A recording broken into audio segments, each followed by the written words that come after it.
i7 ગુજરાતનો અવાજ। નમસ્કાર દર્શક મિત્રો, i7 ન્યૂઝ ગુજરાતીની સાથે હું છું આપની સાથે પાયલ બામભણિયા। તો જોઈએ આજના મહત્વના સમાચાર। દાહોદ જિલ્લાના અડીને આવેલા મધ્યપ્રદેશના થાદલા શહેરમાં ડોક્ટર કમલસિંહ ડામોરના અધ્યક્ષસ્થાને આદિવાસી સામાજિક સંગઠનો દ્વારા ભીલ પ્રદેશના અને જય સંગઠનોના ઝંડા સાથે થાદલામાં ભગોરિયા હાટની ગેર નીકળી। મળતી માહિતી મુજબ હાલ હોળીનો તહેવાર આવી રહ્યો છે, ત્યારે આદિવાસી સમાજમાં હોળીનો ડાડુ રોપાય ત્યારથી જ આદિવાસીના પૂર્વજોને ધાર્મિક સ્થળો પર મોટા ઢોલ સાથેના મેળાવડા પડવાની શરૂઆત થાય છે અને મહિલાઓ અને પુરુષો તેમની રૂઢિપ્રથા રિવાજો મુજબના નાચગાન કરતા શહેરોમાં ભગોરિયા હાટમાં ગેર નીકાળી ધામધૂમથી આદિવાસીઓની સંસ્કૃતિ મુજબ નાચગાન કરતા જોવા મળે છે।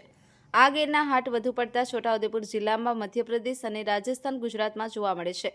પૂર્વજોના ધાર્મિક સ્થળો પર ઉનાળુ બેસતાની સાથે ધરતી માતા ખાખરાના ઝાડ પર કેસુડો લાલ ચાદર ધારણ કરી લોકોને પ્રકૃતિના ખોળે ખીલાવતા જોવા મળે છે।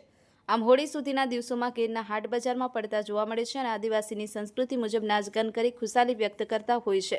તે મુજબ મધ્યપ્રદેશના થાદલા શહેરમાં આદિવાસીઓ ભગોરિયા હાટમાં ભીલ પ્રદેશના ઝંડાઓ સાથે ડોક્ટર કમલસિંહ ડામોરના સાનિધ્યમાં ગેર ખેલતા ડાયરામાં જોવા મળી રહ્યા છે। Bureau chief Kalubhai Damor, i7 news Gujarati, Dahod.